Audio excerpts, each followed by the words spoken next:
settled in is all you can be right now, right? There's nowhere else to go. Everyone's locked inside by order of the government. Hello, horses of the post-nuclear, post-biological wasteland. This is Skybolt. We are here today to discuss so many things. Cause it's funny. I've been sort of following the story ever since it broke out in Wuhan, and yeah, it was bad. Like, obviously, there's a lot of crazy articles that came out of there and stuff, but I don't know. I wasn't quite expecting it to hit the country so hard.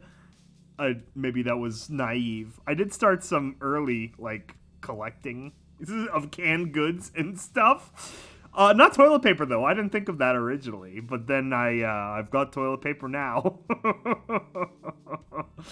So, how else do I start this? Basically, in case you don't know, there's sort of a global pandemic going on at the moment. You could take this as part of my audio files that you find like way after the war when we're all dead. Just throw this in. This could be like the first big one. I think I might have mentioned it in the last BananaCast or something too. So yeah, there's this whole like virus thing that's circling the face of the earth, and it's pretty crazy. It's like some kind of virus in the corona family, and you get it from drinking disgusting beer. And after you do that, it fills up your lungs with said beer, Corona Light, and you can't breathe because you're too disgusted by the taste of it.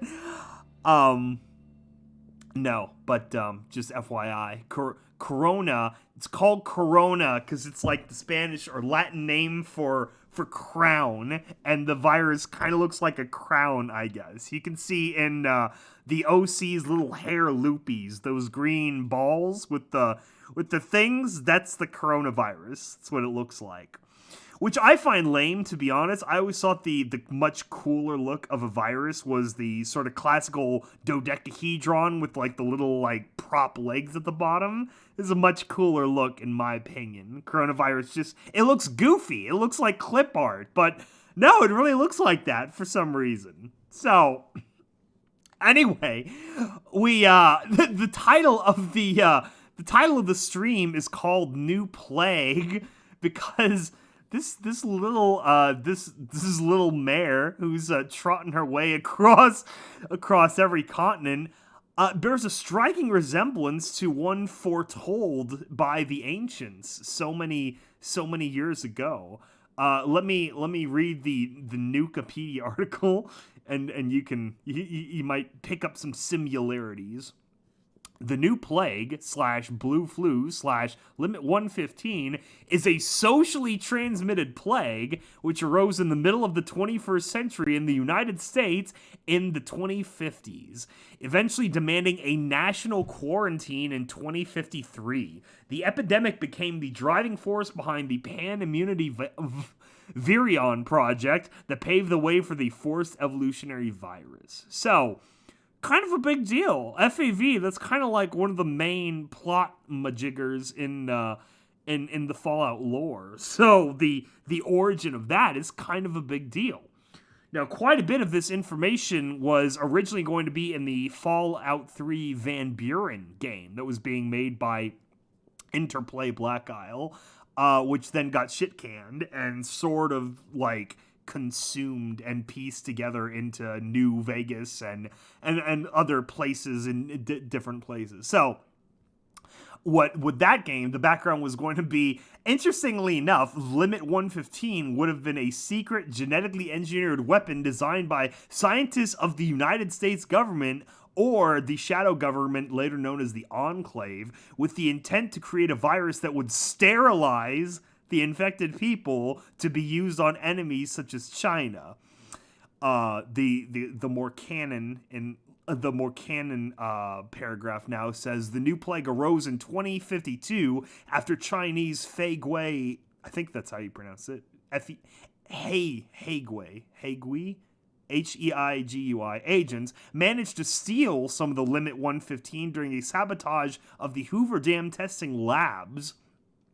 The spies, in the process of trying to escape to Denver, were killed, breaking samples of the virus in a crowded public area. The epidemic killed approximately 200,000 U.S. citizens, including cities such as Denver, Boulder, and Colorado Springs.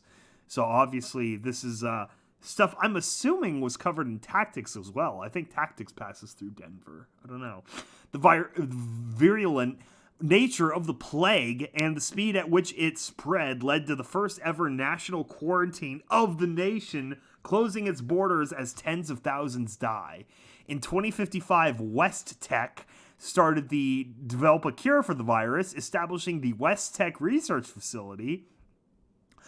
Despite their efforts, they were unable to find a cure, and the plague continued to spread into the 2060s. Ooh, 10 years. Several, over a decade. That's quite the timetable.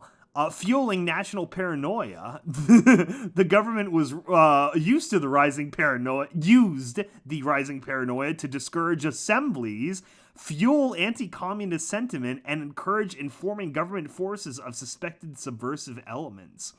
The government further used new plague to register civilians, claiming a symptom of plague was socialist thoughts and advocating isolation. People should stay indoors, read books, and avoid the ice cream socials. Because you remember, this is the paralyzed culture of the 1950s for a century and a quarter.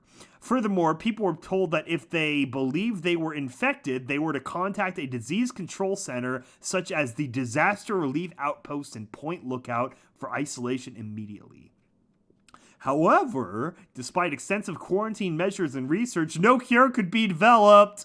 By 2062, the new plague continued to spread throughout the nation, increasing the death toll further. West Tech was ultimately unable to develop a cure. West Tech Company had close ties to the federal government, and their work in viral research led them to being chosen for the Pan-Immunity Virion Project in 2073. Project was a response to China's aggressive use of biological weapons, and although unsuccessful, it later laid the groundwork for the forced evolutionary virus. In February 2077, the FEV research was leaked to the world through an unknown source, which led to widespread protests in many major cities and governments around the world, as well as accusations that the U.S. was responsible for the new plague in the first place. After the Great War, swamp folk in Point Lookout, Maryland, likely as a result of combined mutated versions of the new plague, inbreeding, FEV, and radiation, became very physically deformed. So there you go. That's both canon and uncanon tidbits of the plague, of the new plague. Specifically, the parts that weren't canon, or rather would have been canon in Fallout Van Buren, are the ones where it was created by the United States government. So, I mean, it's a possibility. It's not accepted canon, but it is a story that was going to be told. So, I guess we're going to have to see. Will it prove to be true that somehow it was the U.S. government that launched it in China, and they thought the best location to launch it would be right next to their own gigantic disease laboratory in the city of Wuhan in, was the province? Guangdong? I think that's the province. Or will it prove, although obviously, this is not the true story, because that would be ridiculous, that a biological disease laboratory located in the center of the country where all of your national railroad tracks come together accidentally broke out and might have contaminated a local food market where the local foods might not be perfectly up to hygiene standards or might involve the consumption of bats for some reason. It's a possibility. That's all I'm saying. I know it's one of those like radical ideas that we probably shouldn't talk about because then Daddy Shi will come down and be like, no more talking about this if you want your China bucks. But it's just one of those conspiracy theories. So, in the chat, welcome to the party. Why did 666 and Carter 117? Yes, the FEV did have a bigger impact on Vault Dweller life, left over after the nuclear fallout. That is definitely something. Yes, that is also true. The Mongolian throat singing forum was very early on its pickup of the story of the Wu flu. Can you say that? Can you say Wuhan virus, Wu flu? I don't know. It rolls off the tongue really well, but the proper name is coronavirus disease for some reason. It is so damn dumb. And I know there's a reason for it. I know there is an epidemiological reason why they use the words like that, but it sounds redundant. It sounds like you're saying ATM machine, coronavirus disease. I get it, but I reject it. And what's really funny, too, is they are actually putting the proper year it was discovered, 2019, on the tail end of it, which is kind of funny because, like, no one in the West outside of a few people who are way too online knew anything that was going on. I have a couple of friends that I use for like normie barometer measuring, and they had no idea there was a disease at all until like basketball got canceled. So that's your that's the rock that's hanging by a rope outside of the weather station, and you're just like, oh yeah, the rock is wet. And only seeing the rock wet do you realize that there's a thunderstorm outside. So, yeah, that's that's the state of play at the moment. Anyway, because God, what's the good name? I guess Corona-chan is the accepted name because that memed pretty quickly because not many people are familiar with the term coronavirus up until now. As opposed to influenza virus, which is the flu, or rhinovirus, which is the common cold. And of course, both of these are series, because viruses, they like bam, boom, shabam, they just mutate instantaneously, which is why people keep getting the flu. It's because it evolves like literally every single year. It mutates new strains, mostly like dozens of times per year. So, yeah, so now the world has been introduced to Corona-chan. I don't know, I feel like the horse version should have her own name. Coronapone? Ooh, that rolls off the tongue pretty well, actually. Coronapone. Coronapone. She made her big debut in the fact that she's starting to trot her way through the convention circuit, and unfortunately, like, cons closed. Like every convention's just like shutting down. That's part of the reason why I'm having this live stream right now. Because I am also self-isolated at home and wanted to we've tried to put it out there on Twitter and Facebook and our Discord and everything, but unfortunately BabsCon is like literally off for 2020 for the obvious, which means we will not be at BabsCon 2020 because it'll be, an probably empty hotel or something. Also because literally I think they're grounded. Like I don't think Vermont can enter the country now from South Africa, and he didn't get his visa early anyway, and I don't think we're doing visas right now. And then also Needle is in another state, and intra-state travel, intra-US travel is also kind of possibly going to get hampered. So we're going to see. Either way, yeah, shit's closed. So hopefully we'll be at Everfree. I don't know. That's still on the table. We have applied for Everfree. So the ideal scenario is all the shit clears up by June, and then we all converge on Everfree Northwest, including Vermont and Needle and I. we had a generous donation a month ago from the president of the United States, Mr. John Henry Eden, which was a gift to cover our hotel. So that will be paid for to cover whatever con hotel we do whenever, either Everfree or BabsCon next year, because there are just a few news reports saying that this could last like 12 months. Oh God. I don't know if society could handle that. Like, we used to live in a society, but now society machine broke. So I don't know like how long like this is all really new territory. Like, that was part of why the China story like took off in the first place, was they started sealing shit up fast. Like, as soon as the first guy, like, that first doctor tried to get the word out, and then the government censored him, and then he died of the disease, and they're trying to cover up his existence.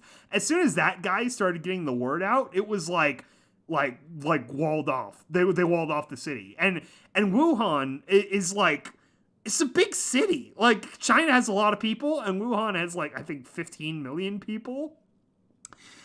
For our North American friends, it's Chicago. It is the Chicago of China, in the fact that it sits almost in the middle, and like all of these rail lines and shit all pass through there. It is a central hub.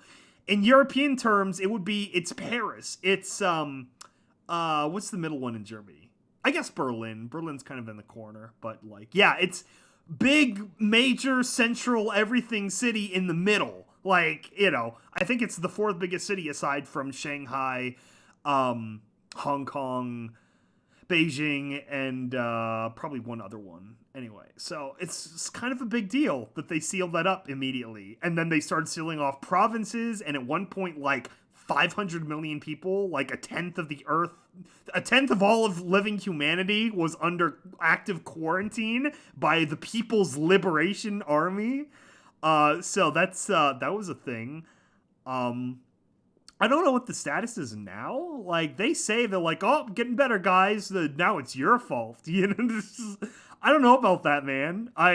Like, there were some reports they started getting the factories going again, but like a week beforehand, there were reports that they're moving a bunch of the unfortunate East Turkestan Uyghur Muslims into said factories to do the work. So, who knows? I mean, maybe they're just doing it, and then, you know, whatever happens.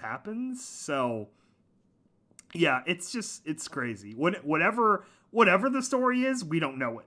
That's ultimately what it comes down to, because Winnie the Flu is not telling people what actually happened. Possible new SARS. Yeah, that was one scenario discussed at the early stages, was it had like all these things that are very similar to HIV, and then of course it's very similar to SARS, and then it surpassed SARS in death rate and spread. So yeah, it's like airborne SARS AIDS, which is like the worst possible thing. Like, I don't know, aside from like smallpox breaking out in both Atlanta and Moscow simultaneously, I don't know what could be worse than airborne SARS AIDS, but I guess we're gonna find out. Do you guys play Xbox? I play Xbox. I think I'm the only person left in the world who plays Xbox. No. So I'm waiting for this Xbox to come out, but I don't know when that's going to happen now. I don't know how this is going to affect, like, production or supply chain or whatever, but I am excited for it, especially now. Like, I need a 4K Blu-ray player because we got, like, fuckload of time to kill. So much time. I'm kind of glad that I have a job where I can work from home. So I was able to bring home my work laptop and sign on to our corporate servers, which are very fucking slow. And so I locally saved a bunch of files that I could work on for the next couple of weeks and then go from there. You know, everything is like kind of taking it with a grain of salt. Leaf here. Yeah, even Trudeau, he sealed up your borders, didn't he? Which is kind of funny. Does that mean the virus wins because you sealed the border? If we don't stop the movement of people, they win. The virus wins. Yeah, working from home. That's one of those, like, there's a lot of silver linings to the very dark storm cloud that is the coronapone. Coronapona, is there's a chance that it will accelerate the proliferation of teleworking, because there are so many countless benefits to teleworking in like the modern white collar corporate world. Like, a people aren't traveling as much between their house and some building. Like, you're not using your car, especially in like the US or places like that. Or you're one less person on a train that's crowding the train, that's dirtying the train. It's like, it's a lot of benefits, and I feel like this is going to force everyone to realize, like, okay, how much does productivity really suffer if you put half of your workforce on teleworking? Because I think what it's going to come down to is not much. Like, the amount of time you probably, they probably think people are screwing around at home probably washes out to the amount of time people are screwing around at the office, to be honest. I mean, work gets done if work gets done. Like, most offices, most of your work is deadlines. It's deliver this by this time. So it's an equal measurement, no matter how, like that stuff has to get done, so you're going to be able to measure, like, at what rate things are getting done versus not getting done. Although, even then, I think there's a correction, or handicap rather, where this is such a novel situation that it's not really, there's nothing to compare it to, data-wise. So, probably, people are going to be less productive, but it's not going to be because they're working from home. It's going to be because the entire workforce of an organization is now remote, and they're trying to log on to their fucking corporate servers, but the VPN isn't working because they have a contract for like 100 slots, and now 1,000 people are using those slots, so they have to log in and check their email and log back out, because it's like second world internet, which is bullshit. So, yes, that's right. Mrs. Trudeau got infected, didn't she? There are more and more world leaders that are like getting sick too. But then again, it's like the only reason we know that is because they're hogging all of the tests for themselves. So it's like, hey, guess how many basketball players are sick? It's like, that's cool. I kind of want to know if my sister's sick. She's been coughing the last 2 weeks. No, none to spare. Okay, thanks. Yeah, so that's exciting. Another fun thing being a filthy burger, a burger American, is that it's an election year, so everyone's trying to compete for our affection. So it's like, okay, we're gonna give you $1,000 a month, or no, we're gonna give you $2,000 a month, or no, we're gonna give you $4,000 a month, and then yeah. So it's like everyone's competing for like who pay the proles the most, which I'm really loving. Like, this is actually a really good time where like our politicians are actually trying to work for our benefit.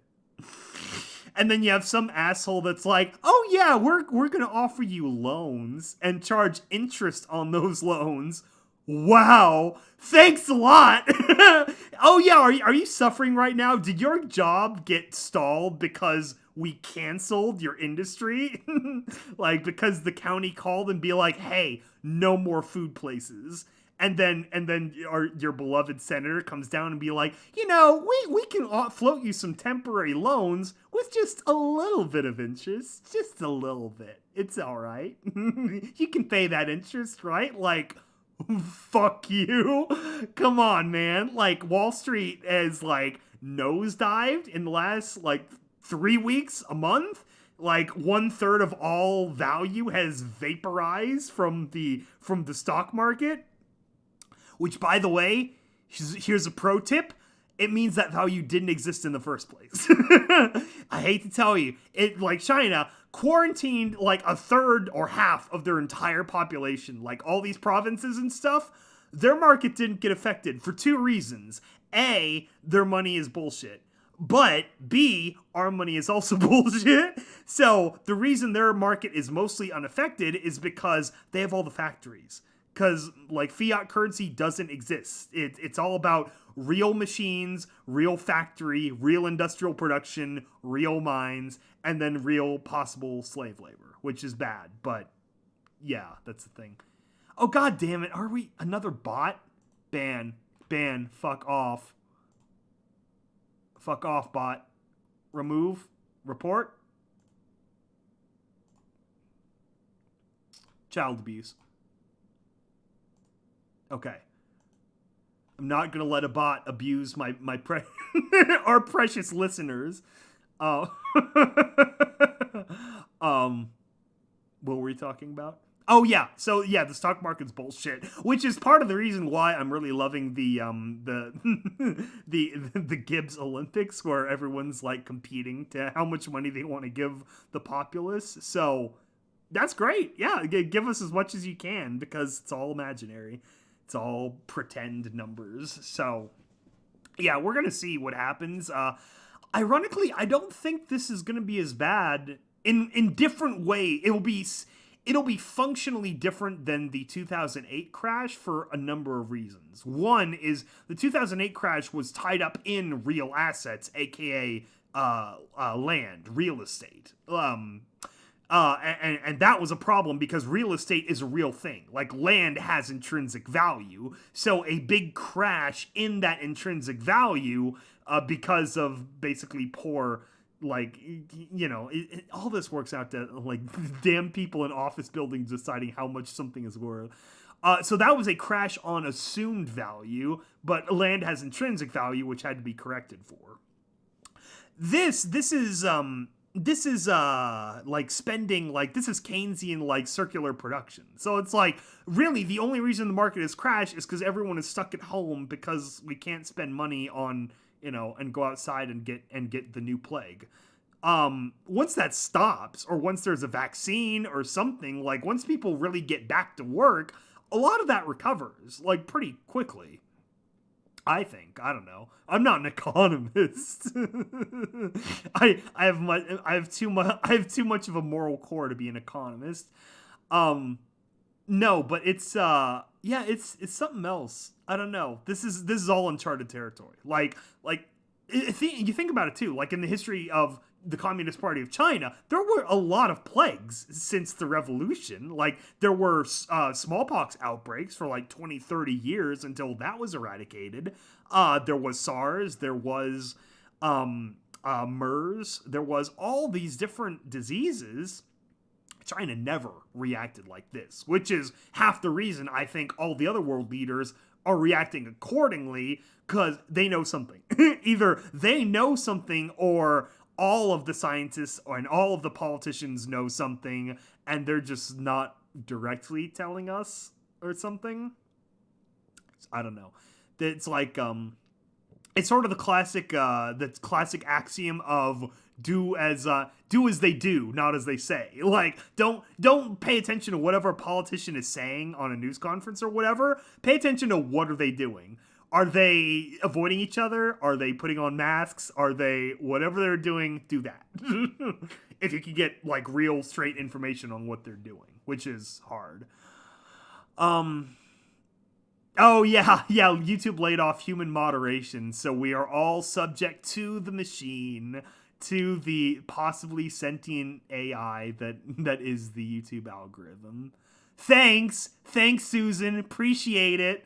Just throw us to the machine. That's fine. That's like, isn't that the number one thing you can do from home? Is YouTube moderation? Like, literally all you need is like a corporate account and a computer, right? Like, don't they send you like, you know, whatever their internal like application would be, like Google developer, and then you got your whole list of, you know, people saying the gamer words and stuff like that, and you just like ban, don't ban, ban, don't ban. Like, isn't that how that works? I don't know how this human moderation works.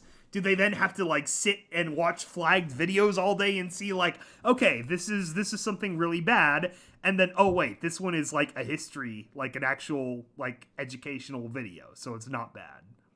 Isn't it that simple? Like, why can't they work from home? I don't know. I think really what it comes down to is they don't want to pay them. I think, like, you know, the machine is installed already. They already have the Pony AI robot. One of those is what's running YouTube moderation. It's Flutter. No, it wouldn't be Fluttershy. It would be an angry, overreactive pony. It's probably Twilight. just bucking videos right off the platform. Yeah, so they probably own that, so they'd rather not pay, the well, that's the weird thing too. I never thought they did pay moderators. Like, that sounds like the kind of thing that a bunch of scummy Silicon Valley executives would be like, this is your internship. Your internship is you work 5 hours a day on just moderation, 5 days a week until we decide to maybe give you a real job for 3 months and then cancel the program you're working on, and then you're out on the street. So, I don't know. That's kind of what I always assumed, was that those moderators are like, I don't know, internship kind of jobs. It's always the Jannies, man. They're always screwing it up for us regular folk. It is time to buy Sony and Microsoft stocks. Yeah, I don't know. I don't know what the bottom is. Like, some people thought the bottom would be 20,000 on the Dow, and then that floor crumpled today. So how low can you go? How low can you go? I really don't know. I'm too young. Like, I mean, I guess I probably have like retirement or something tied up in stocks, but it's like, it's fucking 40 years out, man. I'm not retiring anytime soon. I probably won't be able to retire when I get there then. I don't fucking know. So, it's all imaginary. There's going to be probably a big financial reset before then anyway. This could be it right now. This thing happening outside. Boomers are dying and borders are closing, and anyone looking forward to becoming a homeowner. I'm already a homeowner, so that's kind of sweet. As long as my property taxes go up, I'll probably be fine, actually. I know it's a rough situation. Look, I'm covering for it for humor, but like, I am actually taking the situation very seriously. I also started stockpiling when the Mongolian throat singing forum started talking about this 2 months ago, and I also the parallels with the Spanish flu, like how like a plague happens during the 20s of every single century. Yeah, I had 3 great uncles die in the Spanish flu. Like, functionally half of my family, based on the number of kids they could have had if they had survived. And it was like, can you imagine going to war and fighting in the trenches and the Somme and all this stuff, and then you come back and you die in an army hospital of some flu? Like, that sucks. I really don't. I don't want. I don't think I would die if I did get it, the way it sounds, but it's like, yeah, I don't want anyone in my family to die either, because I have smokers in my family, and I have people that are susceptible to pneumonia and stuff like that, so it's like, I need to not get sick, because then what happens if you become a permanent carrier once you're sick? It's like, can you ever see your family again? Are they always at risk? It's like, no, so I'm staying as isolated as I possibly can. I have to be social for one thing this weekend with 3 people, but then that's it for fucking 3 months probably, and then take it from there. Giggity. War Thunder PS4 players. Yeah, I gotta tell you, the internet economy is about to go through the fucking ceiling. Like, everyone's gonna be online all the time now, even more so than normal. So everyone's gonna be playing. All the pipelines are gonna get fat, full of people for the Netflixes and the Hulus. Like, if anything, they're gonna have a bunch of jobs of people laying undersea data cables between here in Japan and here in Europe and maybe to Africa if James gets lucky. So, oh wow, we have actual youngins in the chat. Oh my gosh.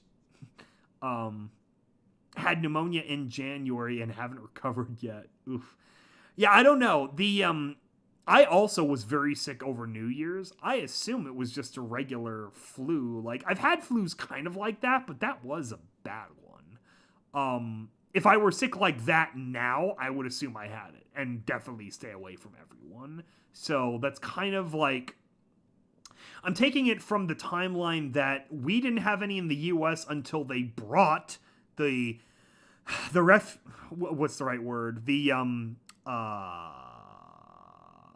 I don't know, the Americans they pulled out of Wuhan, out of the province.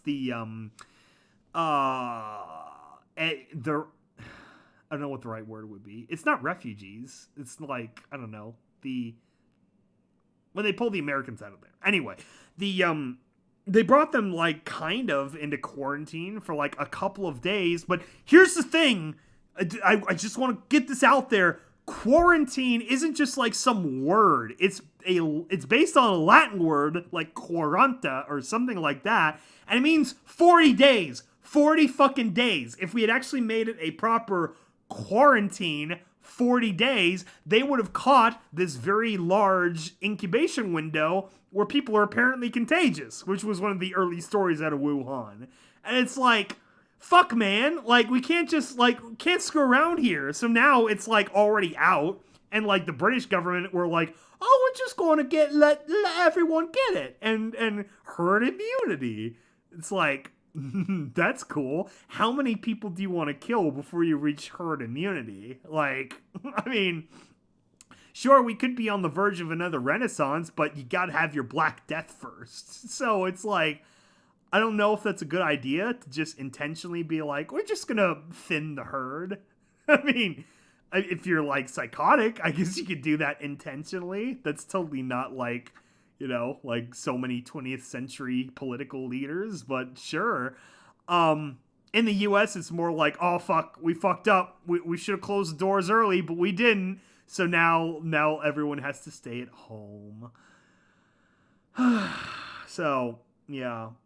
What's so frustrating, too, about the US is we have, like, a fuckload of islands. Like, a crazy fuckload of islands in the Pacific and a handful in, like, the Atlantic, too, that we could convert for quarantine use. Like, you dock a Navy hospital ship in, like, one of the islands in the U.S. Virgin Islands, and there you go. That's your plague island. You airlift them there, and you keep them on the island until they're not sick or dead, or you treated them.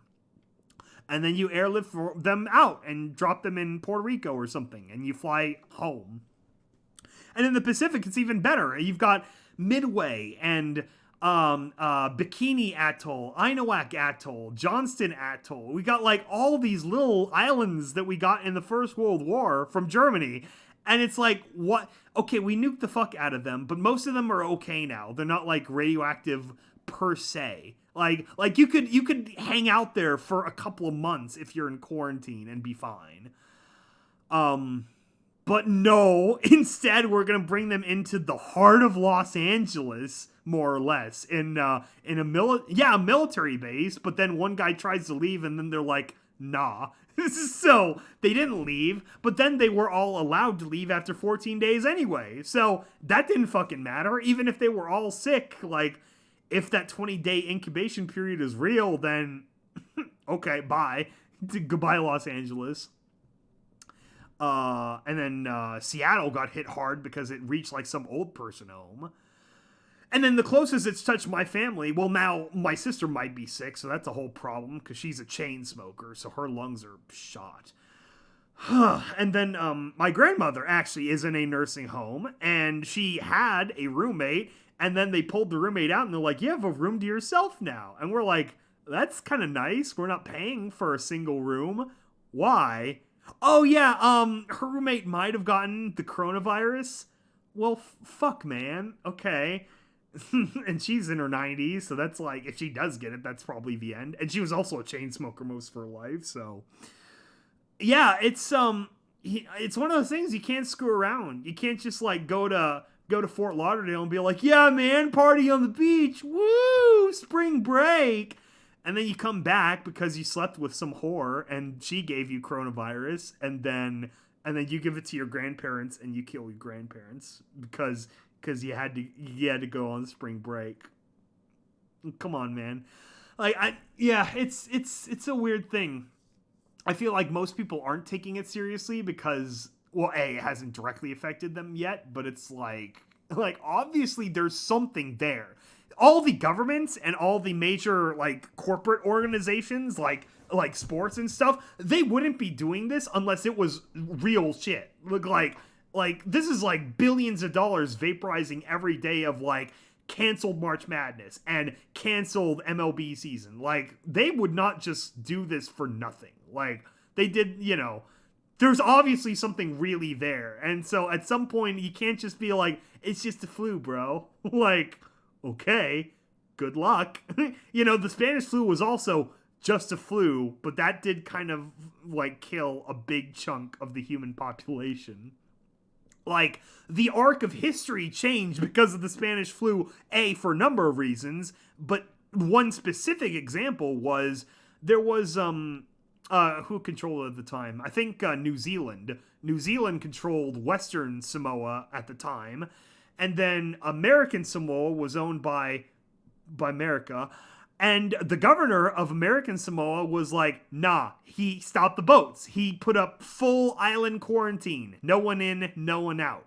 And so because of that, during the whole 4 years or whatever of the Spanish flu, American Samoa didn't have a case. Whereas New Zealand didn't put up a quarantine, or not a good enough one in time, so it got to the islands.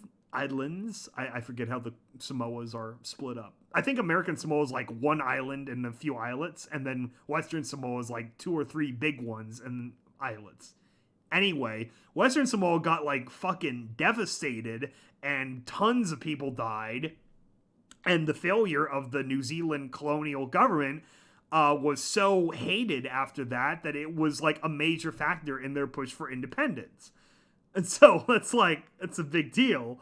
And, having an island like that and still not containing it, like, that sucks. Like, that's like, come on, man.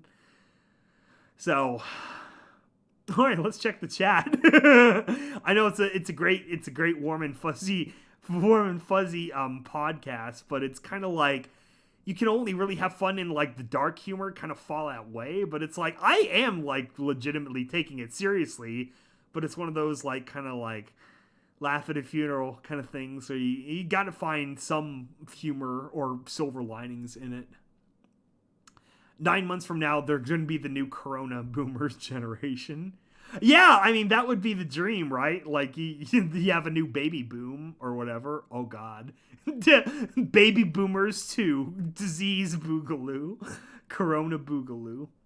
I like to watch My Little Pony. Yeah, now is the time to marathon. Like, anything you have, just, like, put it on the background. My Little Pony marathon. I might start doing the Clone Wars, the Star Wars, the Clone Wars. Cause yeah, I mean, I'm kind of generally an introvert already, obviously, but like, this is a whole new level. Like, I'm really not going anywhere on weekends and stuff now because I don't want to get sick, because I don't want to have to self-isolate from my parents. Like, I think my brother or their family were sick because they were sick as hell the last week. So I don't want to come in contact with them for that reason and then get them sick. I think Banana forgot that half of the audience is less than 18. Yes, I'm sorry. I didn't realize that I unironically had 9-year-olds in the chat. Half 9, half 19. I apologize for saying the fuck word. Fallout Equestria is an 18+ production. I am assuming everyone listening should be 18. You guys really should be. And if you're not, then you should be lying. No, just kidding. Only 18. I'm sorry. This is an adult production. Or was it 17? Rated M for mature. Obviously, there's no porn or anything on Susan's Good Christian Video Networks. It's just... But there is going to be cursing. Some cursing. If you're familiar at all with any of our productions. Yeah, Ebola, that was another failure of containment. And that was like one person, too. That was so frustrating. I remember as the Ebola thing was playing out, because it's like, okay, Doctors Without Borders is crossing that borders right back into America. I'm like, fucking no. Ground the plane. You stay. Put them on an island. Plague Island. Bermuda. I don't know. Someplace on the way. But it's like, no, you can't come back until you're better or something. But no, she broke containment and strolled her ass all the way up to back home to New York or something. We're lucky that didn't spread like crazy. Like, that apparently the Ebola outbreak, like, self-canceled because of some mutation of the strain. But it's like, that was a total failure on the CDC's part. And everyone else involved, too. And luckily, it was only a handful of people, and a handful of people got sick from it, like that Dallas nurse.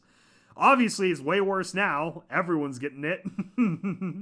Everyone's got Ebola. You're gonna get it too. So,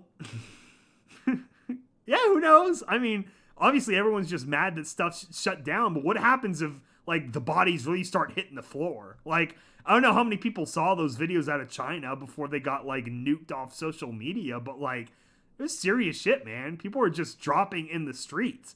And when you read, like, the stories about how this affects people, it's like, yeah, if it legitimately, if you're, like, drowning on your own lungs, I think one of the mechanisms of how it hurts you is that it, like, eats up the material in your lungs that actually transfers oxygen with the air, then yeah, you basically, like, suffocate on nothing. You know, drowning in air is described by someone, which is why they're on, like, ventilators until it clears up and your lungs can kind of heal. But even in younger people, there are stories that, like, yeah, you don't really heal. Like, all these young people now have, like, serious scarring inside their lungs. It's like, God. Now, speaking of chain smokers in my family, my grandfather was also a chain smoker. It gave him cancer. They had to cut his lung out. One of them. He stopped smoking then, but goddamn, did he live 23 more years on just his right lung. So I'm really hoping I have those kind of, like, those kind of genes of, like, survivability, I guess. It's just a tough bastard. So yeah, but I'd rather not try. I'd like Russian roulette, I'd rather not spin the cylinder and see if I also have a metal plate in my head. I'm already home most of the time. I can't find my mac and cheese in stores though. Yeah, I still don't get why the rush on stores started with toilet paper. That honestly shocked me, and so then I had to go out and start getting toilet paper before it was all gone. It's the damn dumbest thing. It's like the most random thing. Like, what if someone told you, like, I don't know. I don't even know what an equivalent thing would be to fucking toilet paper. That was wild. So yeah, now I'm stocked up, but it's like, but now the time window is shifting. Like, when I started preparing in January, February, when this was still like a meme on just constrained image board websites that this is happening in China, I was like, okay, prepare for like a month or so of isolation. And I did. And now, fuck, we have national emergency and like everyone is like self-quarantining, and now they're saying like the school year's off for the rest of the school year. That's like 3 months. It's like a long time. And now they're saying in some cases, like all summer and August. It's like, fuck, man, that's 6 months. 6 months? We're like stopping society? A coronavirus is doing the job that the Joker couldn't. Can't live in a society if you don't go outside, I guess. And then there are some timetables now saying it could be 12 months or 18 months. We're doing this until we have a full functional vaccine that we can distribute nationwide. And then what the fuck are you going to do with the non-vax people? Like, I don't know. We just fucking put them in a handful of cities and let them experiment. We're going to find out what non-vax, Wuhan people do.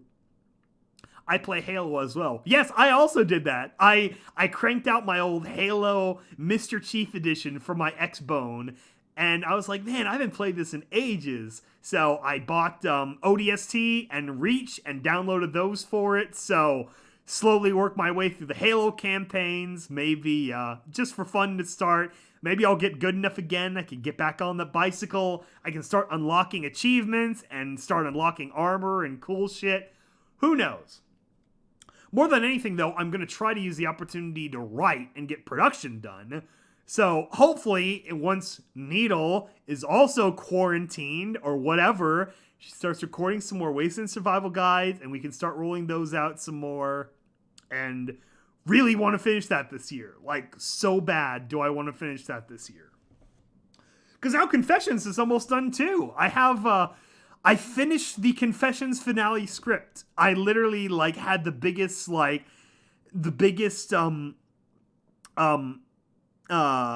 the brain thing? The dopamine rush by putting that final the end at the end of the script. Oh man. And I'll probably make a few minor like grammatical edits between now and recording and stuff, but it's like that was a big deal for me. I felt so fucking happy just seeing that being done. So I've sent it out to the VAs and I'm waiting for recordings to be done. And of course I have some of my own recording I need to do too. And one small bit part I need to cast, or rather recast, because some guy dropped out on me. So I have to do that too. But yeah, so Confessions is on the timetable at some point. It's going to be a little bit, even with my time off. It's still going to be a little bit, but soon, like within months. Oh, I'm glad you enjoy Facing the Fallout. That is the song that started it all, that people really loved for some reason. I still don't get it. I look back and I kind of cringe at some of the singing, because obviously I'm not world-renowned recording artist, lead singer of Imagine Dragons. I'm just some horse on the internet. When did I release that now? No commercial. April 14th of 2013. Damn. So 1 month away from the 7-year anniversary. Man, that is mind-blowing. And we're within the 6-year anniversary of Confessions too, which is also mind-blowing. Oh my gosh. So, be so good to get that done. I guess to no one's surprise, it ended up longer than I expected. I kind of honestly thought it would be shorter than the Red Reaper, but it's a finale, and so I was like, okay, I want to make sure this character has a really nice finale, and then I want to make sure this character has a really nice finale. And then once I reach the actual big final battle for everyone, yeah, it was already longer than the Red Reaper. So some of that's going to end up in editing. Like, we're going to see how fast the VA can perform their lines and how fast, like, that gets intercut with everything else.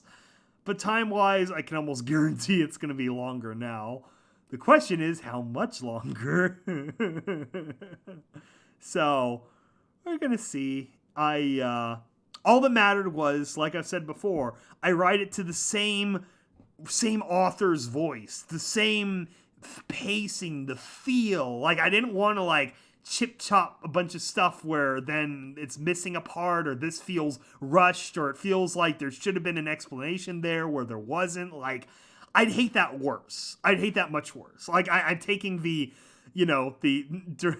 director's edition of Lord of the Rings approach of, like, it's just got to tell the story completely, and that's what matters more so than the final runtime. I mean, I'm not writing for fucking television here. However, over time, this has honed my skills of now I'm writing within digestible dramatic windows now. It is getting slightly better, but yeah. Sky's Chill gaming stream. Yeah, we could try that at some point too. If Fallout would actually roll out the fucking Wastelanders edition, we could actually go through a version playthrough, because I dropped that shit so early on, and start talking to the new NPCs and see what kind of story they came up with for Fall of 76. That's another tragedy of the gaming world. I've been listening to a lot of 76 music too. I actually really love what Eno and Zer did for that soundtrack, for like the Appalachian aesthetic mixed with Fallout. Like, it really turned out well, but the game is shit. So I haven't really experienced it in the game. But I did listen to a lot of it as I was writing the Confessions finale. So there's that. There's a little bit of that spirit transferred into the writing. Speaking of spirit, let's see how long we are now. We're almost at an hour. Okay. So yeah, we've covered a good portion of the story of the labeled story of of the China pox. God. You know what's so sad, too, about Spanish flu, speaking of the name controversy, is that the Spanish flu didn't start in Spain. It wasn't from Spain. The only reason it got called the Spanish flu was they were the first to really, like, do something about it, or, like, write about it, I guess? I don't know. It is just, like... So they got labeled with it, but it didn't start in Spain. So that's kind of sad. But yeah. Congrats on summarizing Fallout 76. Well, isn't Fallout 76 the plot of that is a bunch of mutated bats come to the surface and get a bunch of people sick and then they all die. And then you surface to a dead world that was killed by fucking bats. I would also like to remind the greater horse community that just like, 6 months ago or a year ago, a fucking Black Griffin decided to fuck around with bats. He's like, oh, let me pet the cute bat. Oh, let me help the bat get outside. And then you have to get a rabies shot because you don't fucking touch bats. Why? Why is everyone fucking touching bats? Stop it. Just stop. If you see a bat, no. Close the window, close the blinds, let it go back outside and eat mosquitoes, which is its fucking job. But don't touch bats. They're rabies, and they're Wuhan flu, and they're all these other things that will get you fucking sick because it's a flying animal that eats insects, and it's a rodent. So it's like all the negatives of bats and all the negatives of birds rolled into one. So, of course, it's going to give you lots of diseases.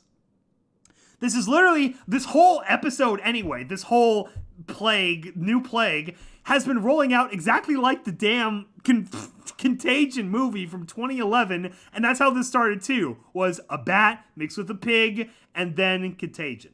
And then Gwyneth Paltrow kills the world, as she does several times every other year.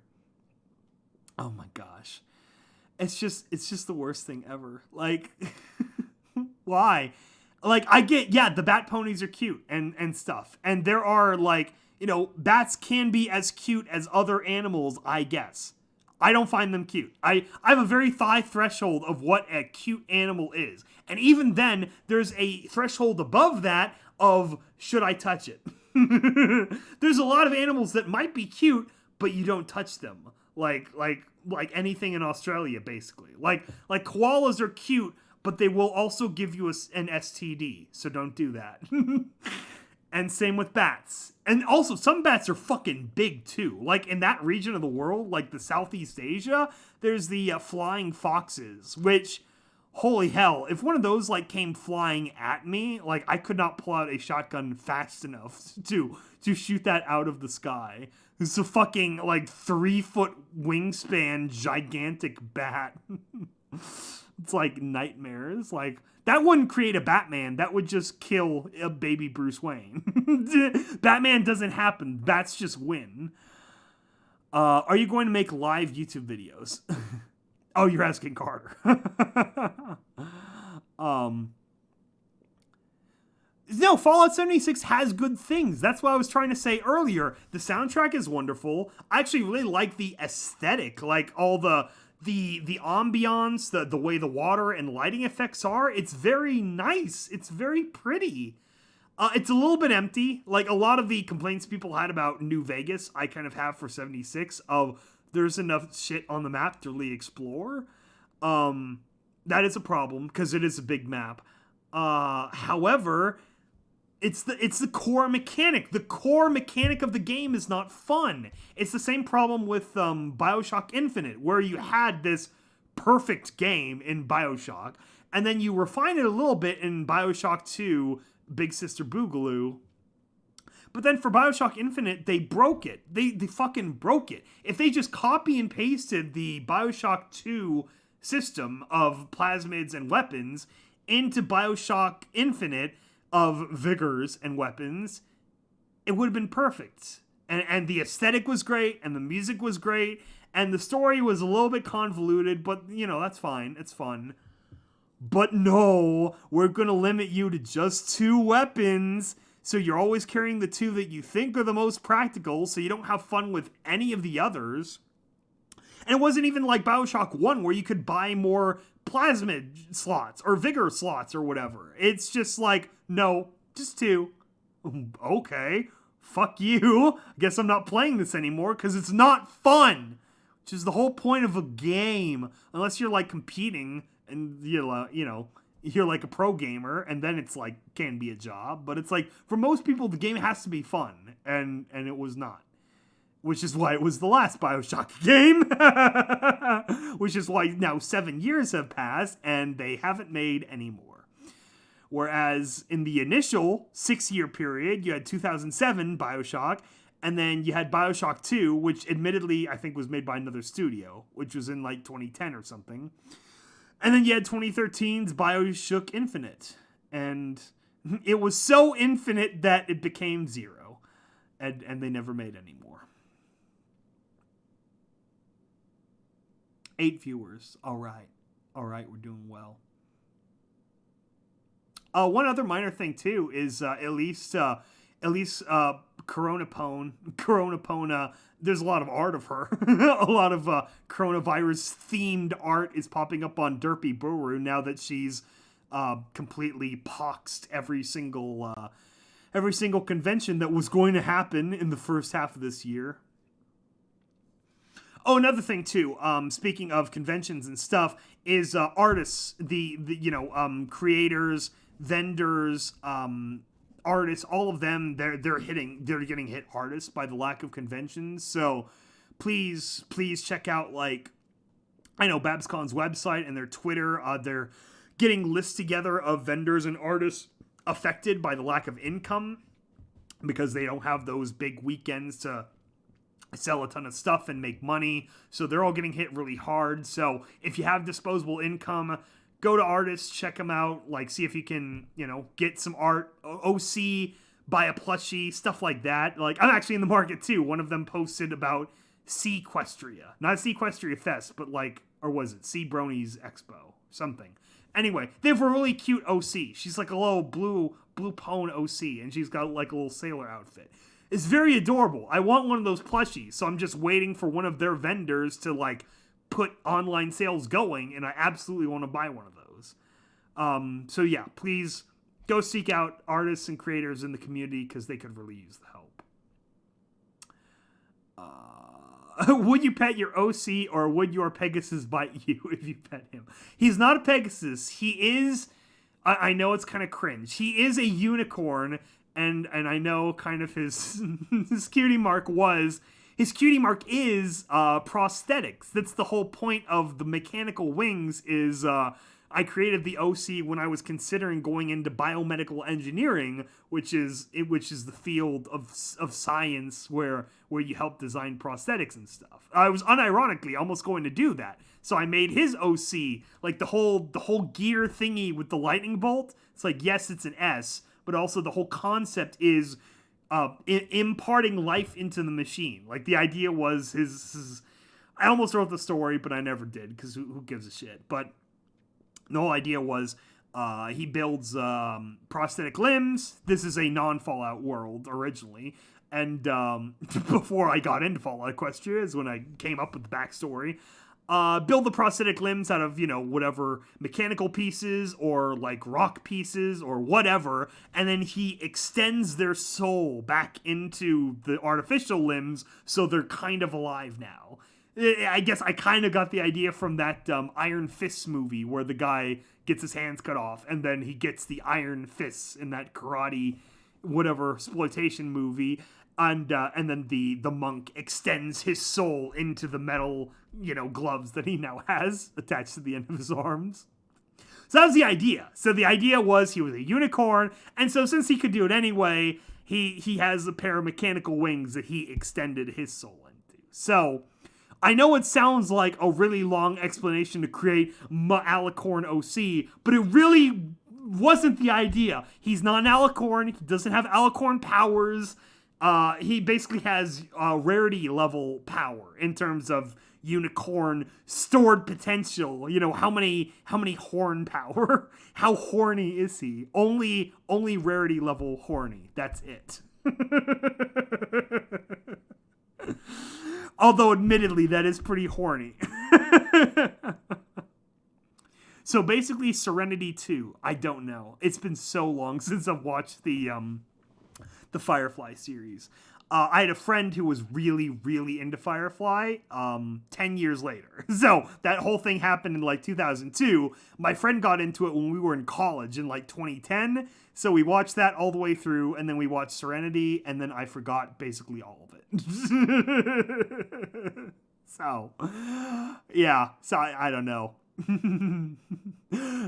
Original character Donut Steel. Yes. And then everything else is just kind of like a favorite color. Like, I don't know. Like, I always had blue characters and then yellow highlights. Like, this goes back to the old, really what it goes back to, I've told this story before, but I'll tell it again because we have so many podcasts now. When I was a kid, I got Battlefront, the original Battlefront for the good one made by LucasArts. And for a character in that, I was trying to come up with a character name.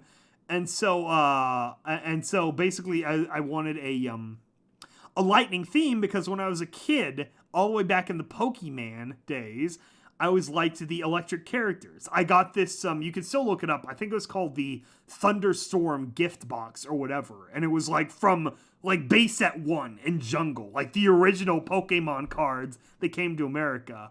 And it had a Zapdos on it. Like that was the feature character, was a special Zapdos card. And that was like the first Pokemon things I got. So that really locked me into liking electric types. And then I played a shitload of yellow version as well when I was growing up. So that carried through, and my like of engineering type stuff in general. And then when I was in middle school, then I'm like, hey, I'll name a character like after lightning themed. And that carried into the Halo days. I always had the Thor insignia on my Halo characters. And just because I thought it looked cool, I always had the 8-tooth cog symbol behind the electric symbol. And so then you create your horse parody song character, and I did basically the same thing. So that's how that happened. Calamity equals best pwn. There you go.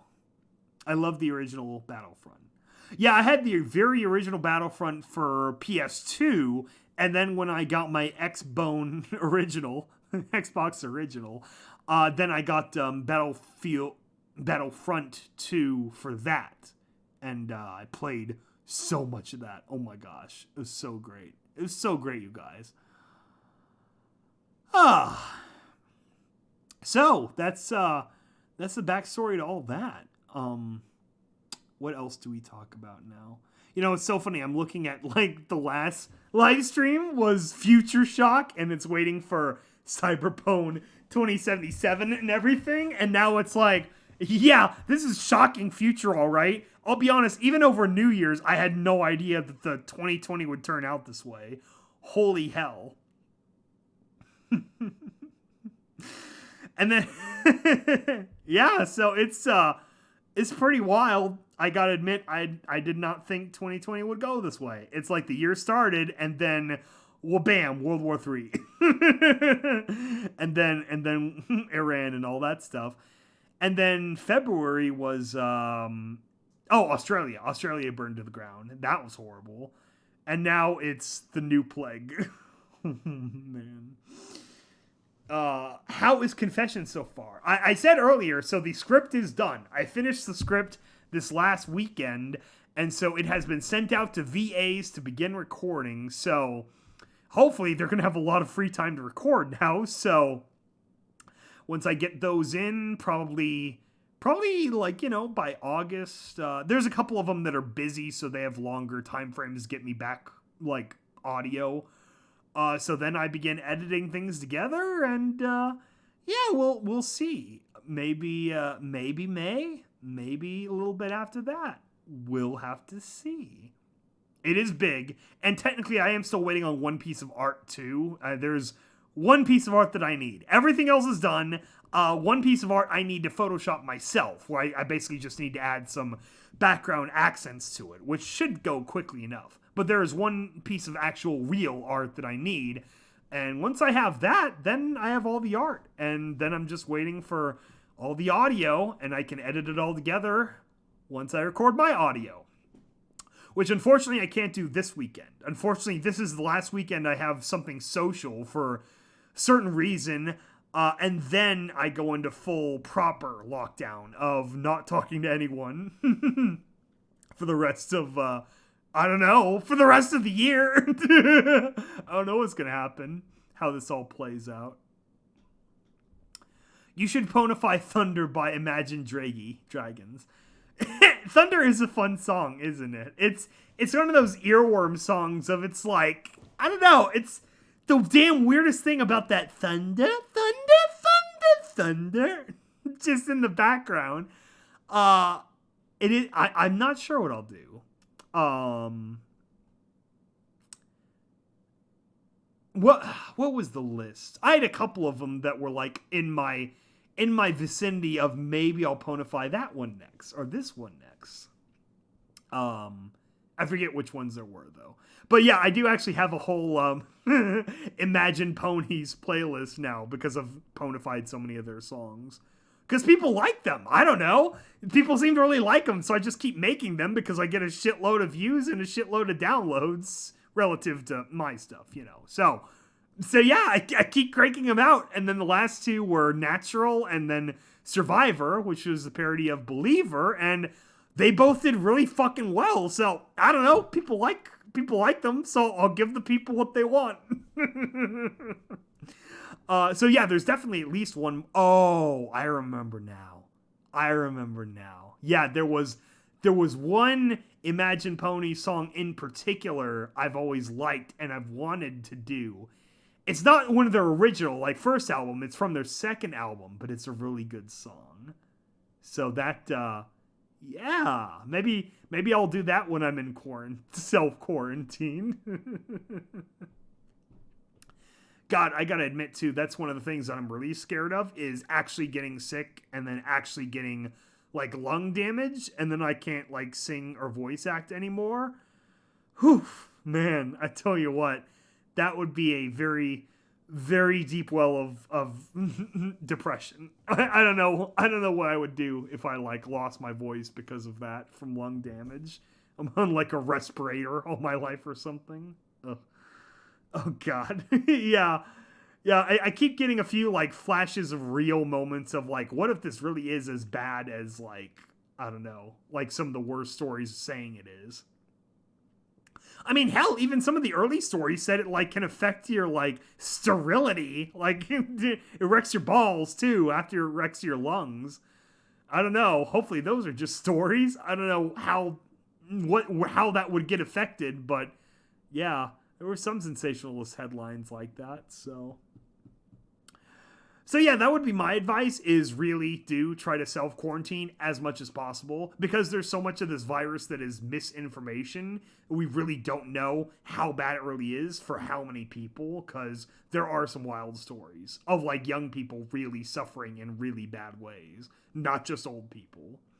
But of course, it's like, you should not want to get it so you don't give it to your parents or grandparents also. I mean, you know, there's got to be someone over 60 that you really care about. And, you know, if getting the thing would mean you can't see them for, the rest of the year until there's a vaccine or whatever, like, that could be really sucks or bad. Or, you know, what if you miss Christmas or the holidays because you can't see them because they don't have the vaccine yet? I don't know. So that's the other thing, too, is I'm trying to be as healthy as possible, so then I can be the carrier, so then I can deliver them supplies if they need it, or things like that, and just drop them off at their door, and then they can disinfect or something.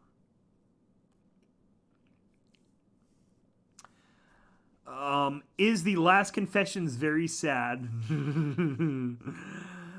Yeah.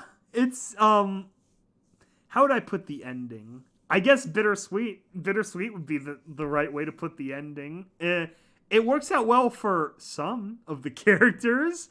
Not all of them, though. So, you gotta bear down. Yeah, it's gonna be interesting. My cat is concerned my grandma, she is old, so I hope she doesn't get corona.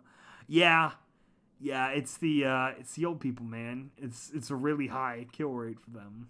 just because they're already weak as it is and stuff. So it's like, yeah, the regular flu kills people too, but this is obviously something so out of the ordinary. Like, I don't know. I'm pretty skeptical of most systems of authority anyway. Like, I'm very much like, you want to really analyze why a figure in power is doing something, because they almost always have an ulterior motive. But this is self-preservation. Like, this is like all the leaders being like, oh fuck, this is a real problem, we need to stop this ASAP. Like, that's like now it seems like maybe that's why I'm like deep down kind of freaking out a little bit, because it's like real shit now. Like, oof, I don't know. Like, they're closing everything, and then at the same time, politicians are offering to really give people money. That's a big deal. Like, you know, so I don't know. Maybe that's part of what's got me not. I don't know if spooked is the right word. I don't know how to really convey my emotions. Like, some part of me is trying to stay in the mindset of the image board, like, you know, like kind of ironic, like, shit posting about it. But then part of me is like really genuinely concerned for my family and stuff.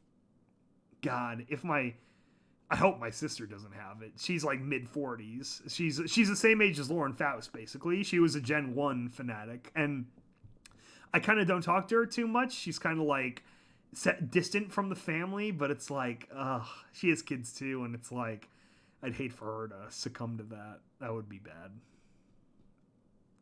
Oh yeah, and then there was an earthquake in Utah this morning. Oof. That's the last thing we need. This plague is bad enough. We don't need any more disasters going on right now, if we can help it. Oh my gosh. I'm hoping it passes by August for a FurCon in Canada and Minnesota. Yeah, I mean, I'm obviously hoping it passes by then too, so that we could do Everfree, so we could all converge on Everfree Northwest as a PonyCon, but I don't know, man. I really don't know what to believe with this. This is all completely uncharted territory. Like, the stock market fucking nosedived. Like that Midway movie of the guy going down into the Japanese aircraft carrier. Market nosedived, but we're still like now we did this like Defense Wartime Production Authorization Act, which is like, it's been invoked since Korea when they wrote it, but not often. It's like, I mean, we're basically getting into wartime scenario right now. Like, the U.S. Navy, which of course is what I'm most familiar with, just deployed both of our hospital ships for New York, because New York's about to get like really hammered, and it is much more problematic than L.A., where L.A. is so flattened and spaced out, you put a couple of National Guards between neighborhoods and people are contained. But New York, Manhattan Island, everyone is so densely packed in 100-story skyscrapers, that's all disease vector. Every single elevator is a disease flu that just travels up and down between the floors.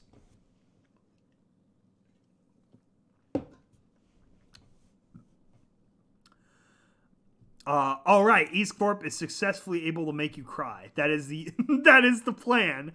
We're gonna make you feel. So, hopefully. Yeah, that's the thing, too. Especially California, where we have some of the worst cases here. Yeah, they're just closing down schools and everything. Like, even our governor, who's very, obviously, not the kindest feelings between the California state government and the current federal government. But even then, it's like, kind of like, okay, this is real shit now. Like, we gotta all work together, you guys. This is real shit now. So yeah, I don't know. Honestly, I've always thought we should have more hospital ships too. Like, we have the two that are apparently going to New York, the USNS Comfort and the USNS Mercy, which are big ass ships. Don't get me wrong. They were basically oil tankers that the Navy purchased and just completely stripped and reconverted into literally giant hospitals that float. And they're painted like bright white, and they got these big red crosses on them and everything. I've always thought we should have more, to be honest. You see, the backup is our aircraft carriers. All of our, I can attest, all of our aircraft carriers have a pretty decent sized hospital in the middle of them, because every aircraft carrier carries like 5,000 people. So you need some level of hospital care to treat 5,000 people. And to some extent, they have to build them to assume that some of those people are hurt in like a wartime situation, because they designed those hospital rooms, or like the general concept in the aircraft carriers of World War II, where there were a shitload of people getting bombed and a lot of aircraft carriers going down into the ocean.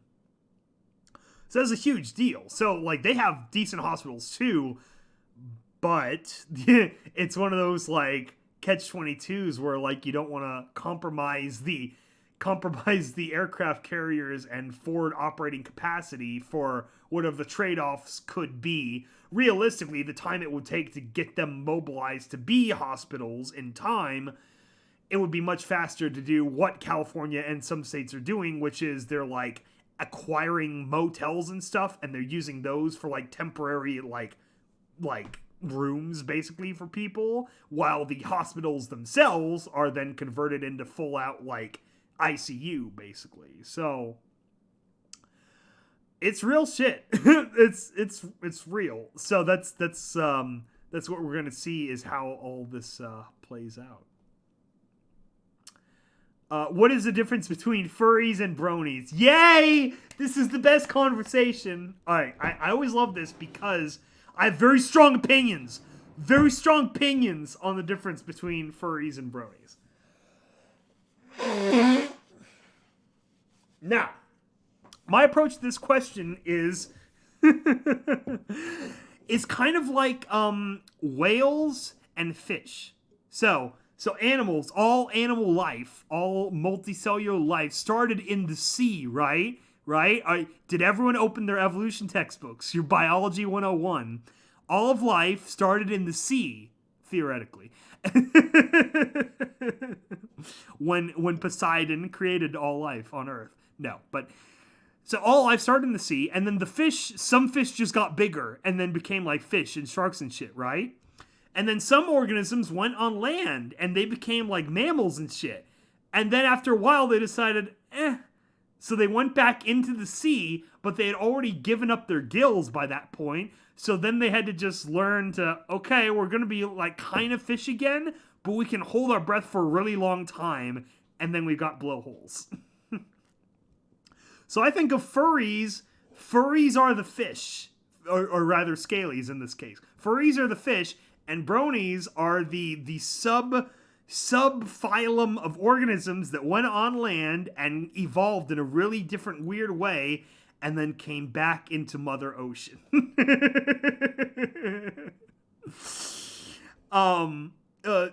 Shedding the analogy, I think of like furries are a very general form of just anthropomorphic animals. It's a very vague general concept. Like there is no furry brand, so to speak. Arguably Disney is the furry brand for a number of reasons, but it's not like furries are like a specific unique intellectual property. It's a genre. Furries are a genre, and bronies are one very large subgenre that kind of falls under the furries. It's not the same. Like, just because they're all in the water, and they all have fins, and they all swim, and they all make aquatic, sonic noises, doesn't mean they're the same, okay? The bronies are the whales.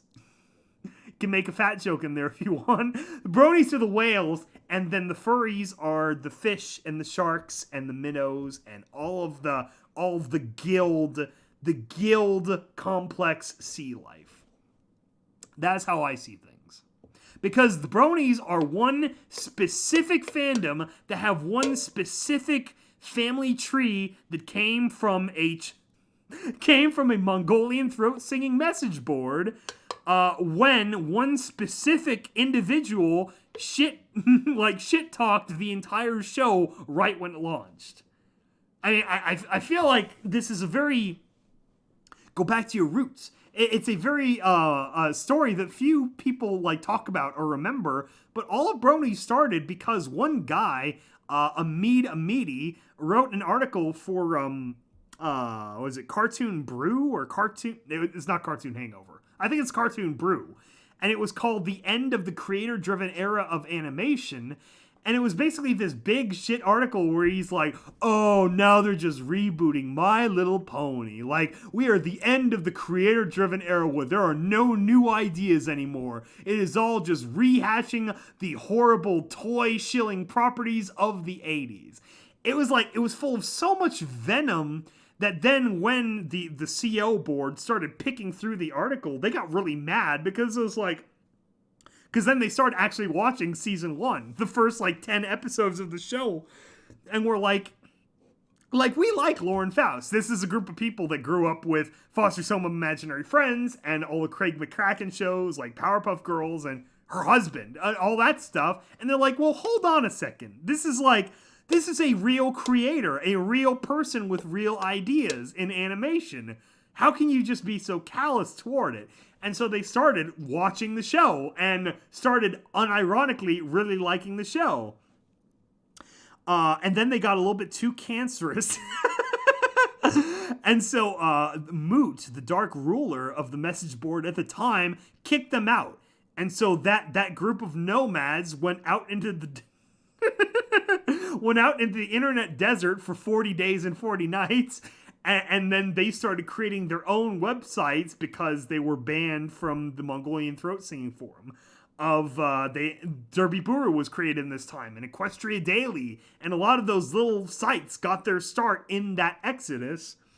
And then they started up the /MLP board like 2-3 years later. But anyway, there is a clear historical timeline of events of how the Brony fandom started and branched out and separated and subphylum and, the origin of species.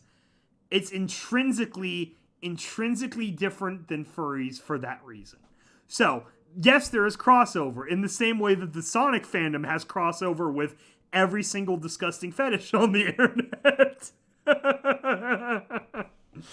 It's like if you discover some weird new fetish on the internet, like knees or ankles, and then you Google it, and on the first page of results, there's a Sonic fan art of it. In the same way Sonic has that kind of crossover, is the same with Pony. I mean, Pony, a lot of people forget too, like 2013 through 2015, everything became a Pony meme. Like every single meme that existed, a Pony version was immediately created. That is why the internet fucking hated Bronies for so long, is because they literally took every single thing there was and spray painted it in pastel colors. It was amazing. I loved the entire journey of it. From when I discovered this shit way back in 2011. I was not an OG, I was first wave. I was between seasons 1 and 2. Back in my day, that was the real golden age of the fandom. No, I'm kidding. But I do remember it as a what's the journalistic term? Primary source. I am a primary source for the early days of the fandom. Okay, so that was a really long dissertation. There will be a quiz on this on Monday of the differences between furries and the Brony fandom. Now, there are some videos on the origin of furries too. I believe what was it? That one of those internet like documentarian guys.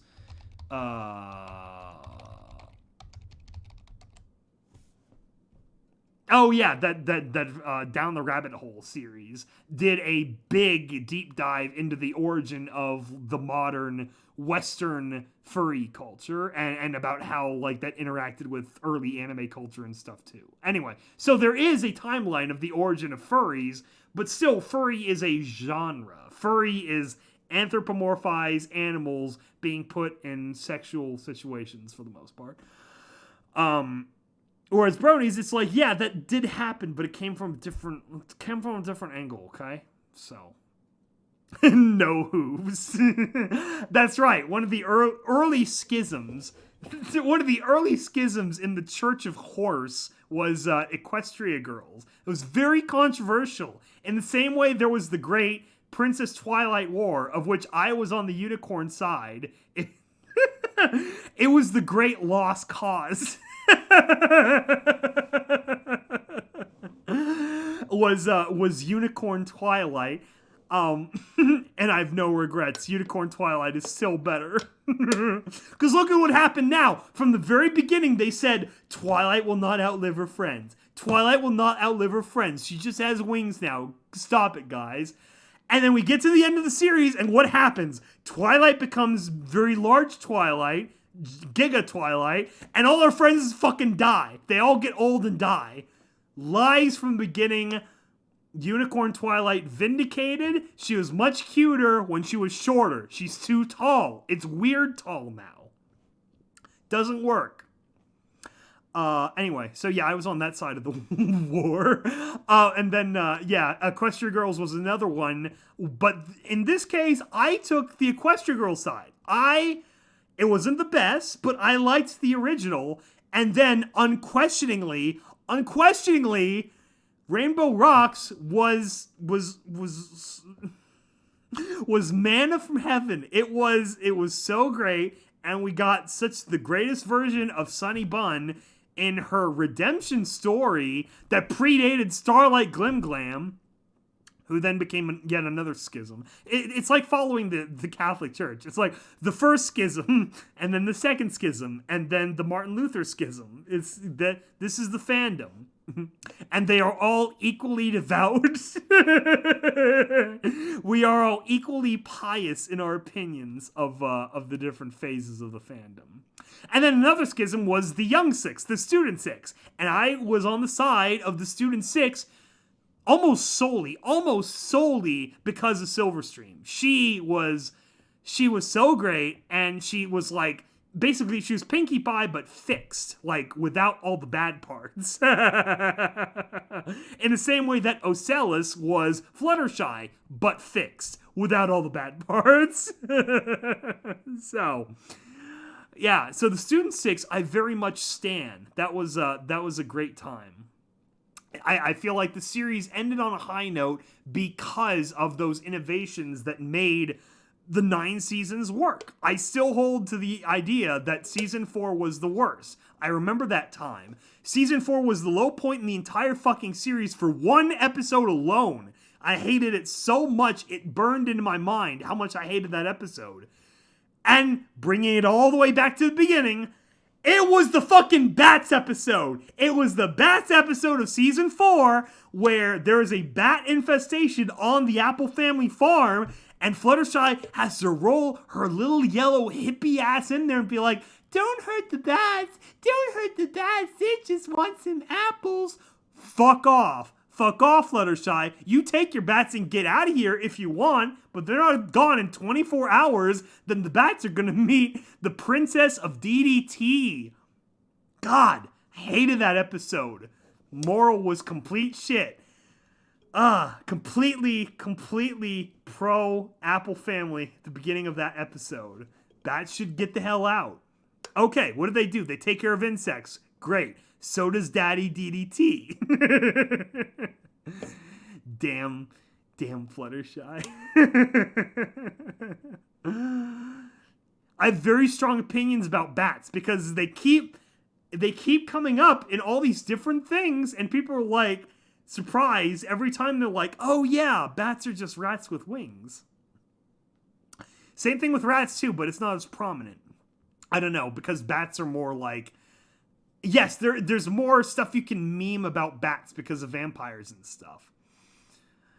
Some pony gets the Flammenwerfer. Yes. Yeah, I just hated that. All of Fluttershy's worst, like, the hippie isms came out in that episode, and it just drove me up the fucking wall. So, anyway. I guess the revenge happened throughout the series anyway, because Fluttershy kept getting completely bullied by Rainbow Dash. She was possibly the only worse character than her in the show. Which is one problem I had with the early fandom, was the early fandom took Rainbow Dash to be like the front figurehead. For obvious reasons, I get it. It's because the Rainbow Mane and shit is very commercially like eponymous. Like, it made sense that would be the, the default horse to market your cute horse show. But she was just so terrible, especially in the early episodes. It's like the what was it, the Crystal Empire episode. It's like, all right, Fluttershy, I'm gonna put you through medieval style combat, which scares the hell out of you, and I'm gonna kick your ass halfway across the city for their entertainment. And my own sick pleasure in enacting Twilight's plan by torturing the introverted hippie child. I don't know. It's like, even with my opinions on Fluttershy, I thought that was too far. So many times where Rainbow Dash just jerked things like that. And then I remember the episode where they create lightning dust almost specifically to make Rainbow Dash seem not as bad. Like, they had to create a comically over-the-top terrible version of Rainbow Dash just so she didn't look like quite so much of an asshole. And then even still, I felt more bad for Lightning Dust because I know that's why she was created. She was brought into this world just to be a sacrificial lamb on the altar of Rainbow Dash's reputation, and she didn't deserve that. And then you have the episode later on where Scootaloo, worships the ground that Rainbow Dash flies over, and then and then you find out her parents are the same way. She has the most supportive, loving parents ever, and she just yells at them, and they run away sad, and it breaks Scootaloo's heart and spirit, and I'm like, why isn't she a villain again? Cozy Glow is a more redemptive character. Break Cozy Glow out of the rock and put fucking Rainbow Dash in the statue. That would be the best ending. And also Twilight dies. Also, Twilight loses her powers at the end of the battle, and this future skip ahead episode is just a I don't know, fucking social democracy. Everyone just votes, and there's a president. And it's I don't know, fucking President Moon Dancer for a while, cause why not? So, what time is it? 1 hour 38. Okay, 22 more minutes. What else can we talk about? What else do you want me to shit on? Because I'm in very strong opinion mode.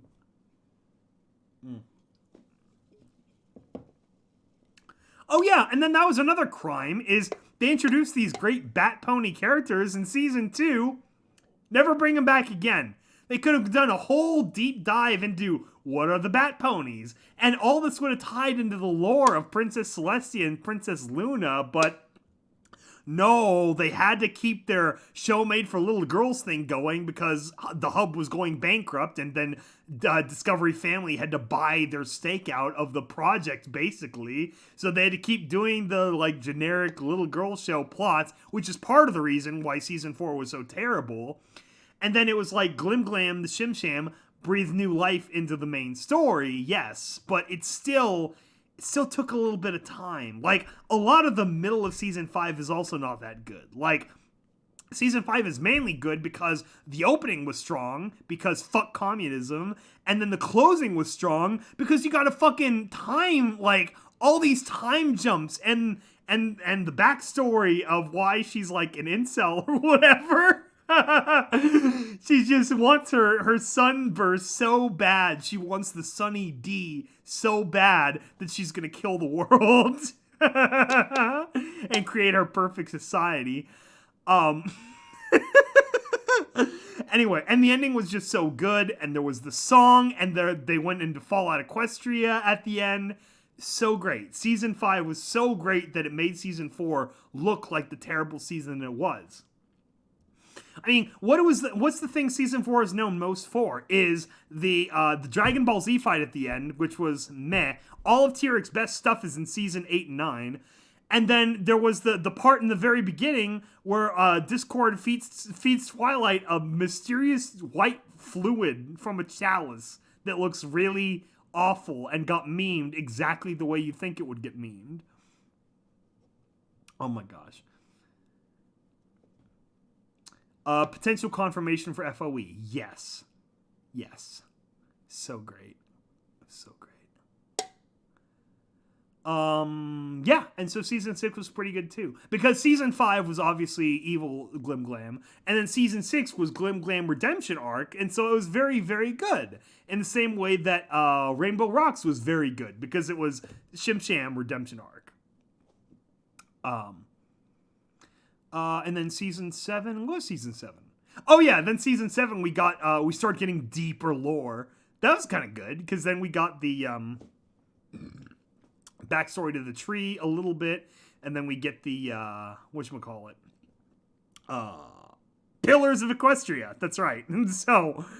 So thank God for that lore, because then that got me another symphonic metal opera. I don't know why L Train out of nowhere just wanted to do a whole opera on them, but fuck it, sure. So I signed on for that, and at least we got part 1 done, but I don't know if part 2 is ever going to happen. I don't know. L Train's kind of...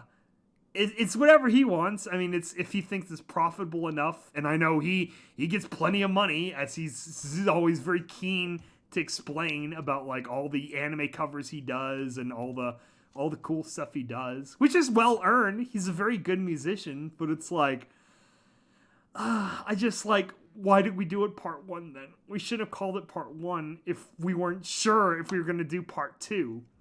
And I'll be honest, I don't know if I want to do part 2 either. It's like, I'd rather do another original story. That's why I personally still like Fall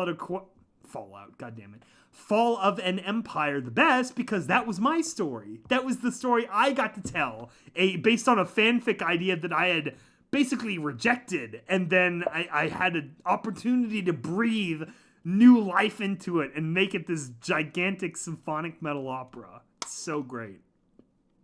It's like, if I pull it off, the finale, Confessions will probably be my, like, opus work, but a singular work that I'm most proud of is how Fall of an Empire fell together, as far as my, great, horse music discography goes. I did like the Shining reference in MLP. I assume you mean Sunset Shimmer? Yes, I'm glad that they showed Shim Sham in the finale. That was... like she wasn't canon before. And yeah, that was another thing. These people that were like, Equestria Girls isn't canon. If it didn't show up in the show, then it doesn't count. So it's like, oh yeah, Tempest Shadow wasn't canon until they show her in the very final battle episode. Like, give me a break. Of course they're canon. Of course the Equestria Girls, all of them, and the Pony movie are all canon. And Rainbow Road, where you've got Kerfuffle and the adorable Fergo wedding, also canon, obviously. And it's the same way that like Best Gift Ever, the holiday special, the hour-long one, that's obviously canon, just because it like fits, directly into the seasons. Like, come on, people being ridiculous. Yeah, I know, the Luna / Bat Pony introduction in season 2 is so cool. I mean, they like sail out of a dark, thundery, moonlit sky, and then Luna like tilts her cape back, and then the whole cape turns into bats. It's so fucking cool. They could have done so much more with Luna. So much more than what they did. Like, honestly, the whole Tantabus episode should have scrapped that whole plot and done an episode of Luna backstory with the Bat Ponies. That would have been so much cooler than this, like, self-flagellation plotline, which is really fucking dark. Like, if you really think about it, like, that's like the religious cults that, like, whip their backs because they think they deserve the pain kind of thing. Like, that's a really fucking dark concept, which I give them credit for, that they can squeeze concepts like that into a show about magical ponies, but still, I don't know. They could have done a lot more with Luna. Like, Horseplay was a great episode, because then they really, like, quote-unquote, humanized Celestia's character by a big amount, showing her weaknesses. And then the sister road trip episode where they go on vacation and Luna just wants to sleep. Like, the whole time she just wants rest, and Celestia is like a ball of Adderall going from one activity to another that she's dragging Luna through. Oh, that was sad. I did like the Shining references. Oh yeah, there were a number of like Shining references in MLP. That was great. Yeah, all the adult, quote unquote adult references were great. There's the Big Lebowski pones in the bowling alley. There's a lot of good stuff. My Little Pony multiverse theory. Well, I mean, it's literally a multiverse in the fact that it's like the human dimension versus the horse dimension. Which makes total sense. It's like that in the real world too. Could you imagine, like, they hop through a mirror and end up in the real world and they're like a real normal horse that can't talk? But with magical pony coloring, that would stand out. There you go. Like a bright blue horse with the rainbow cutie mark. Someone will come up and be like, the hell happened to this horse? In like shaver, and then it grows back that way. It's like, oh my gosh, is this some kind of like, genetic mutation? Like, what Monsanto scientist did this to this horse? mm.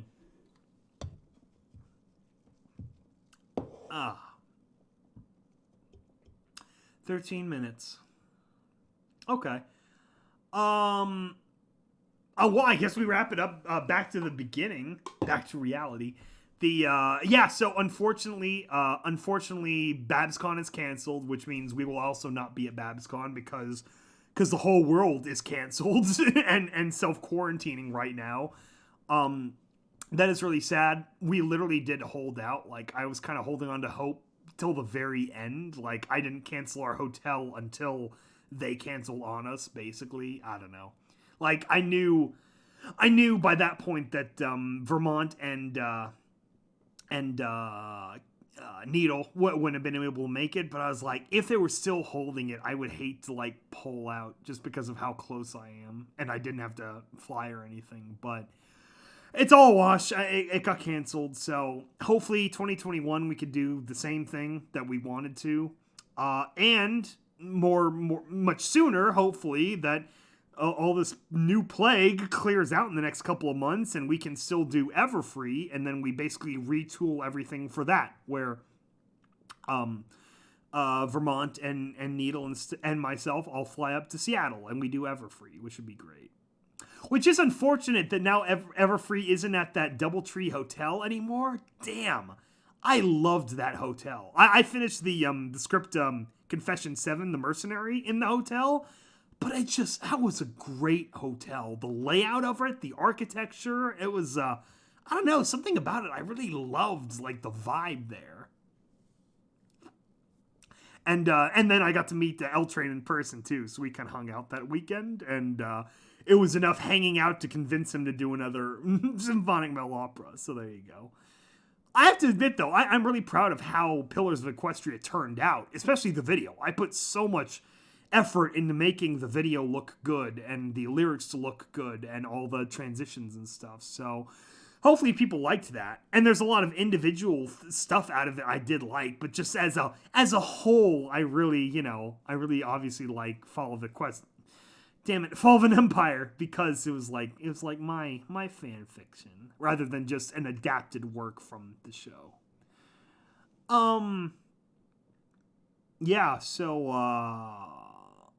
So watch out for new plague, for coronavirus, COVID VID 19 /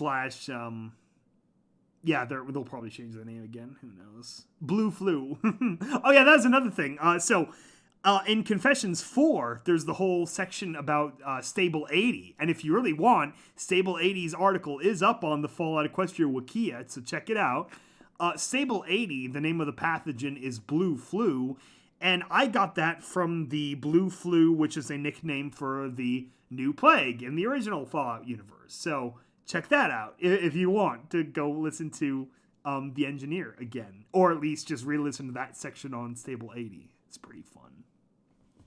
I almost saved Stable 80 for a Terminal Secrets episode, but that was before Terminal Secrets was rebooted. And so, like, in the same way that the Ghoul Doctor, the Stable 76 was, like, my pitch to join Terminal Secrets. and then they shit canned the production at that point. So then it was much later before they brought it back, and then that's when I pitched Dose and Awake, and those turned out pretty well.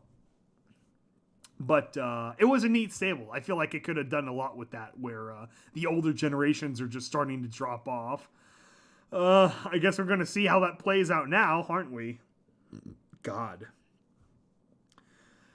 I'm going to be honest, just because it's hard not separating politics from this whole plague thing. For a number of reasons, I don't think this goes away before the election.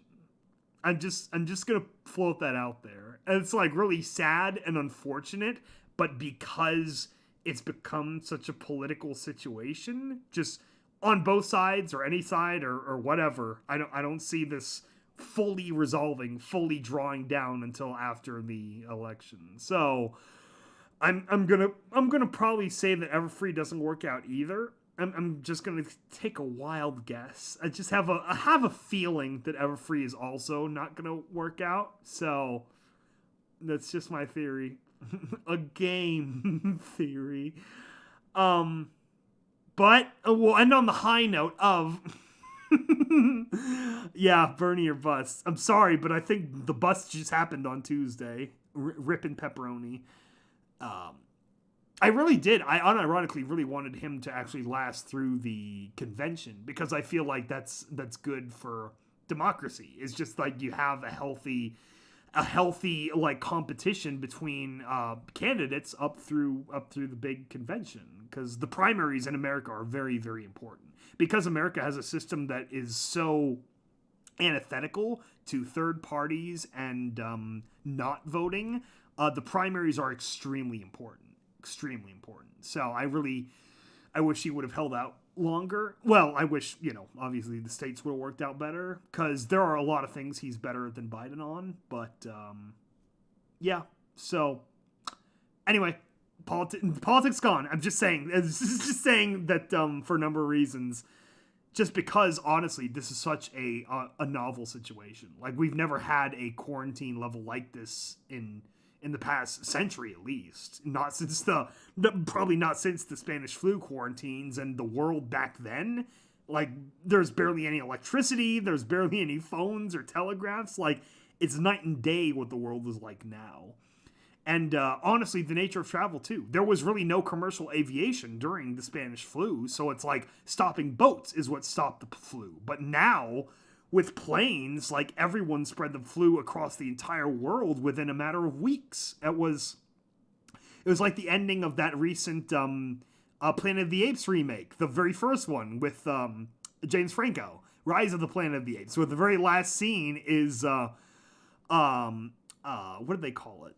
The primate flu or whatever? Well, at the very last scene where the guy gets on the plane and he takes it to the entire world, and then the whole world dies except for a few people.